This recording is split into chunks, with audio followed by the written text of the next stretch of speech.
to Heroes of Cosplay Sanctuary Podcast. Episode 14 is cosplay addictive. Well, the short answer and the easiest answer is yes, because anything can be addictive. You can make anything an obsession. You can obsess over just about anything you want. But are there certain things that by nature of the thing is actually something that is more addictive than other things are? So for example, we talk about social media and everybody talks about the dopamine rush that comes from getting people to like or from strangers just commenting to you about something or making some casual observation about you or something that they say, and then you talking back to them. Like, this whole process of interaction is very addictive. So if cosplay plays into any sort of interaction that can create a dopamine release within your brain, then yes, I guess you could say that it is addictive. So in this podcast, I want to talk about passion versus addiction versus obsession. Not necessarily that we can ferret out the differences, because Google can do that for us very quickly, but just in the context of cosplay and the passion that you may have for it, the addiction that you may feed because of it, or the obsession that you have over it, are three very different things, and not everyone experiences all of this, but that it is a reality that cosplay can become a very slippery slope of interaction, of consumption of your time, of time away from other things that might be more important for you, of just trying to climb the mountain. And by that I mean you're trying to legitimize your cosplay, you're trying to become someone who gets noticed, whether you're purchasing your costumes or whether you are a look-alike or whether you are someone who is just crazy good at making things out of EVA foam or out of fabrics or out of just different things and putting lighting and all these different details into everything that you do. It's something that we all strive to work for inside of this industry. One thing that I've heard more than once is that people call it cos-pay because of how freaking expensive everything is. Fortunately, I had most of the equipment for a podcast already, so it wasn't actually part of cosplay that I put together a podcast. The only thing that I had to do was create a graphic and sign up for Buzzsprout. Buzzsprout, brought to you by Buzzsprout. No, I had to sign up for a place to host the podcast. So technically that was all part of that, but in reality, I had everything, so it wasn't really my addiction that funneled that. But cosplay really can suck you in. It can suck you in. It can spend a lot of money. It can wreck you in ways that you really didn't think that it could, as far as your time, as far as staying up late every night, as far as getting ready for a con and stressing you out, as far as trying to live some sort of double life with work and the work-life balance, which just becomes a work-work balance. There's a lot of problems and pitfalls and non-acceptance and all of these things that you have to deal with when you decide that you are going to be a superhero in your free time, or that you are going to be a personality in your free time, or a cartoon character in your free time, because everybody judges that and you're getting addicted to it. So how do you not play into that? And how does it become a hobby, or how does it become a passion? How does it suck you in and make you a different human being than you were before you went to conventions and before you saw people doing this and said, gee, why don't I try to do that? That looks like fun. Wow, I wonder how you make that. There's all these questions that come up, right? You sit in the panels, and the more you learn about it, the more you see everybody doing it, you start to get a feeling of missing out, and you want to feed that in some way. Not exactly the most constructive or positive thing to feed, but if you can look inside of that and you can understand how you're reacting to something, and again, I'm not getting into like the psychological aspects. I'm not a doctor of anything. So it's really just looking inside of yourself, or just my observation of being introspective and saying, well, is this really something that I want to go all in on? Is this something that will fuel my passion for whatever it is that makes me happy? Or am I really just becoming obsessed and addicted to it? And if I'm becoming obsessed and addicted to it, that could be a really bad thing for me. Or that I am addictive by nature. I'm not saying that I am, but I'm saying that there are people who are, that you have you have other addictions, or you have been addicted to things in the past, and this fills that space.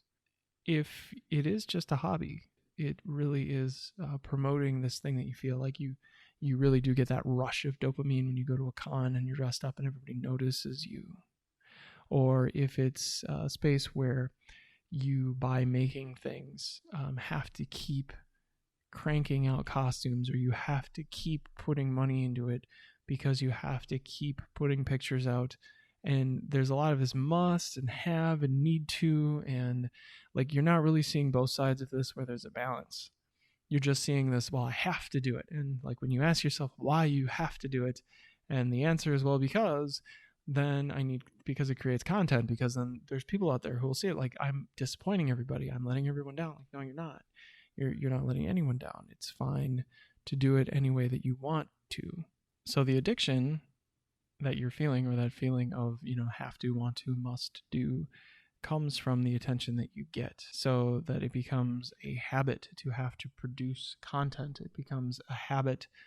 And unfortunately, there's a lot of different people who are feeding that mindset right now, that they're like, well, I just love the game. I just love this game that I'm in.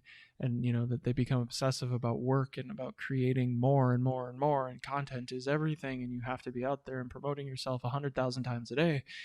And it's like a panic attack. There's no, like, why? If you are an adult and you have a job and you are out there and you are making money and you are providing, you're educating yourself and you're providing more and more value to what you do. And then when you come home and you work on this stuff and you're getting better at it and you're sharing some of that with other people, what is the freaking rush in just cranking out more and more and more of yourself every single day to the space that you're in the attempt to build a larger group of people who can then evaluate your performance? The people that are telling you this, the influencers in that space who are using these platforms either organically or in a paid manner, they want you to be there. So of course they're going to tell you to make more content, because if you're creating, then other people are consuming, and the more people that are consuming, the more traffic there is that could possibly reach them. So it's just like this vicious cycle. If you break it down, are you addicted because you really are truly addicted to something? Are you addicted because somebody else has been influencing you and creating that environment? I mean, even though it's not really an environment, it's inside of your phone, but your phone is part of your environment. So if you believe what you're seeing, it changes your belief system, and now suddenly you obsess or are addicted to. I mean, it's an addiction to likes. It's an addiction to followers. It's an addiction to going to the conventions and being recognized. It's an addiction to fandom. And there are a lot of things that you can do that would help you curb your addiction, that would help you see this as either a hobby or a jobby, or that you could control it to do the things that you wanted to do. So I have a podcast. I have a schedule. I don't always promote it because I don't feel like I always have to. I have a lot of other things going on. I help people. I have a job consumes a lot of time. So this is all very extra, and it's very hard to be consistent when it is extra, but I will use the minimum amount of time to be as consistent as I possibly can. So I will always produce some content every day, and I will batch as much of that as I can. Stories are a different issue. Instagram stories are just hard to batch.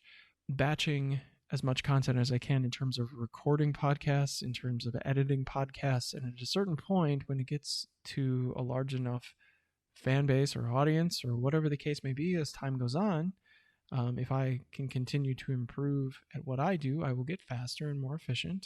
It's the way it works. Even when you're making a costume, or when you're picking a cosplayer, when you're getting better at makeup or any of the other things, there's so much that goes into it. When you're in a space, you become more effective as time goes on. Like even like with editing or with photography, you won't make the same mistakes, and you will get faster as time goes on. So the faster you get, the smarter you get about how you make it, the easier it gets to batch the content, the easier it gets to produce the content at scale, so that you don't have to worry so much about what's coming next all the time. You can start to say, okay, well, I've got weeks and weeks and weeks of stuff planned.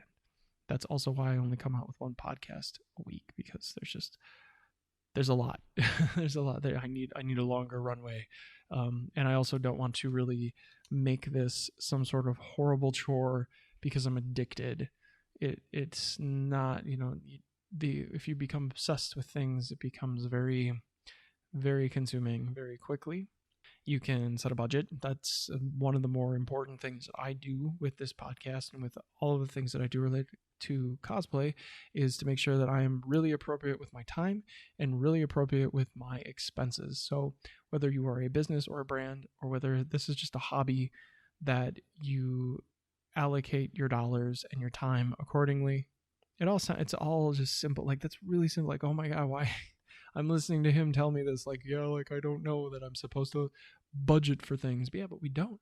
Do we? Don't we rarely want to look at our credit card balances. We rarely want to look at the balances in our checking accounts or our bank accounts, or where the money's going, or how much we have outstanding. We go to cosplay as a form of escapism because of all of the bogginess, because of all of the things that we don't want to deal with. And all that does is feed more, makes the other problems bigger than what we had to begin with. So cosplay becomes part of the issue. And I think that's also what society sees, is that, oh, well, these people, they're just escaping. And these people are just out there doing these things that are really expensive to do, and they're spending money that they don't have. And then they want people to pay for it for them. And that's like the most negative way to look at all of it. That's not what goes on. I don't think that goes on nearly as much as what some people say. And it'll be interesting to talk to people about that in the future. But you do have to set limits. Set limits on your time. Set limits on your expense. And it's not always, well, I have to always make money on everything that I do in order to make it worth doing.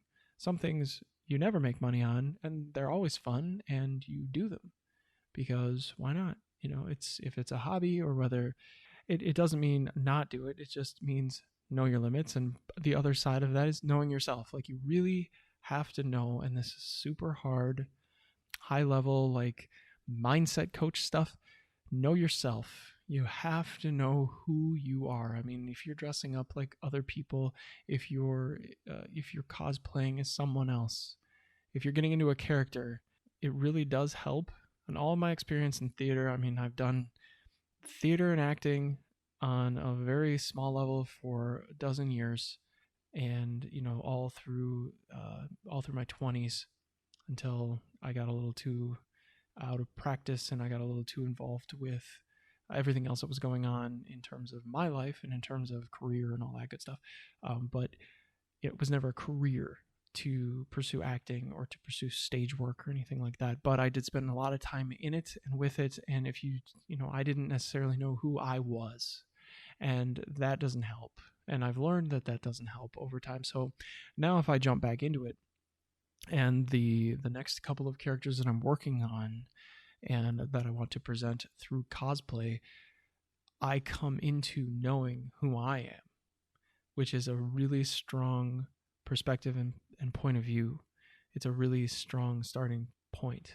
Finally looking from the top of the hill down instead of always looking from the bottom of the hill up, which I have in the past. So I can create more because I know what I want from it, and because I know how I'm separating myself from it. Like, I know where the space needs to be because I know who I am. So it's very important. Like, I'm not telling you to go out and run out and get a mindset coach, although I can probably recommend a couple to you because there's some really great people out there. But make sure you know who you are, and make sure you're setting limits for yourself, so that you don't end up getting obsessed and addicted to something that was supposed to be fun in the first place. So make it about the journey too. I mean, it really is. Cosplay is a journey. And if you've seen some of the bigger cosplayers in this space, costume makers, designers, they always tell you, well, your first couple are going to be really crappy. You're going to have really bad cosplays when you start. But that's okay, because you start somewhere with something. You don't just start everything being perfect. You work at it. But that doesn't mean that you can't put it out there. Just because it's not the best, it's compared to other people in the industry who've been doing it for a dozen years or more, doesn't mean that it isn't good. It doesn't mean that it wasn't worthy of being done. Whatever flaw that you found with it, whatever you're comparing it to, that the next one is going to get better. You're going to figure out more about every little piece. You get more sophisticated as you go. And even with the design of your layouts or your composites or the photography or any of the other aspects, there's so much that goes into it. Everything is going to get better as you go.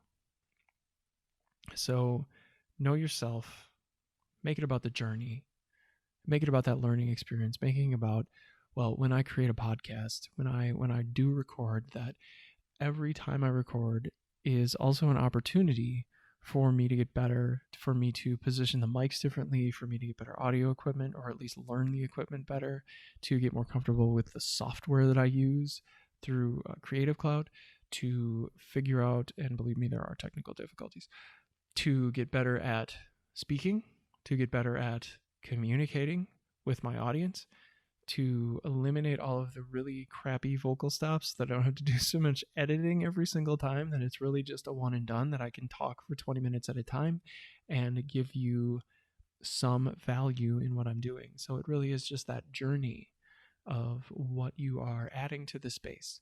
And that, with Cosplay Sanctuary, I do feel like this is something that doesn't exist right now, that there really aren't a lot of people out there talking about the things going into and the things coming out of cosplay, that there's not a lot of discussion about what this does, what kind of an impact this has on the person, and how that person develops and their story.